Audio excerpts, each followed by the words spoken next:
Hi, I'm Mike Thomas, President of Kiwi Indian Motorcycle Company.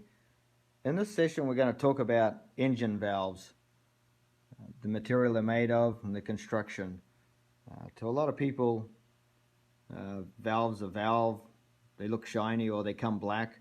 Black is the black nitrated ones. They don't seem to hold up in Indians, as well as the stainless hard chromed ones. These ones here that we're going to talk about are the ones that we sell, Kiwi Indian Motorcycle Company.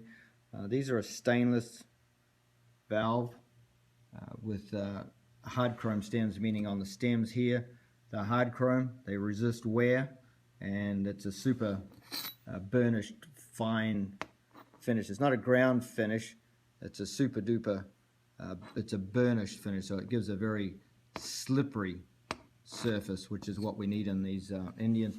Indians are subjected to very harsh environment, meaning that there's a high heat, they're an air-cooled engine, high heat, flathead, there's a lack of lubrication or no lubrication, especially on the exhaust.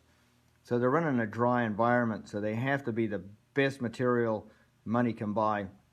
Valves come in a lot of different price ranges you'll find on the market, but the Kiwi ones you will find are more expensive. It's a very high-end stainless steel. They're made of 214N, 214N. It's a high material. There's another material that's a little bit lesser. It's 212N. That represents the nickel content. So even our intake valves, we make those out of the 214N, which it's an exhaust material, but it's the best you can get for an Indian.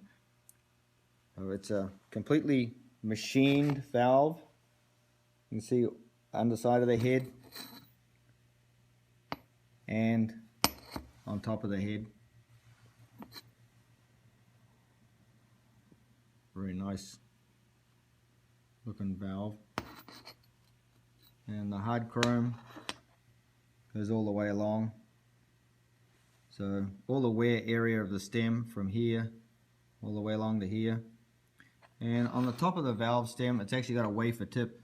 This one here, a little bit hard to see it on this one because it's so well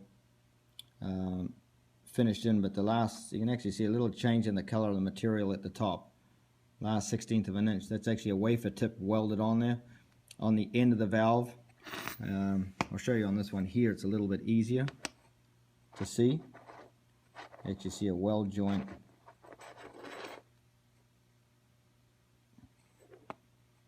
You can see a line there.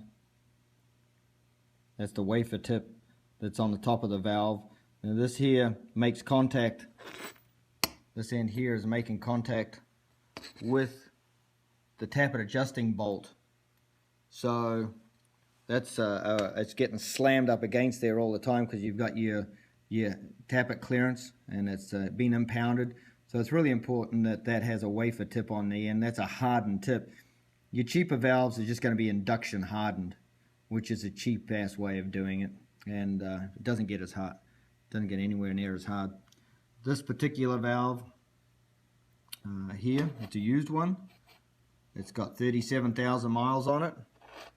You can see some little minor polishing going on in it, but there's absolutely no wear whatsoever going on this valve, and it's fit to go back in.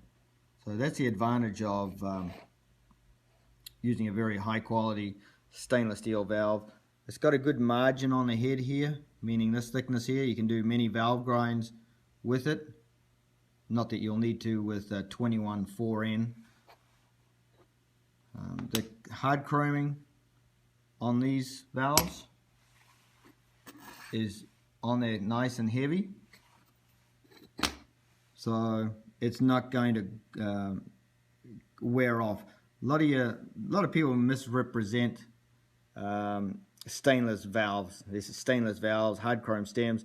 Yeah, it's a cheap ass stainless they use, and then the stems they put a flash plating on here, flash hard chrome. So what happens is after a few thousand miles it actually rubs off. So Indians are in a very harsh environment. We on the front lines on this stuff all the time, where we're building motors, we're tearing clients' motors down, tearing our own motors down because we do a lot of miles on them, and we do a lot of R&D, a lot of testing.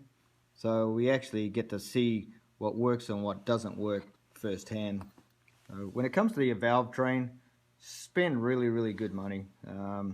It doesn't cost that much more, maybe an extra $5 a valve, but you're actually getting a far better material, and it's going to last forever.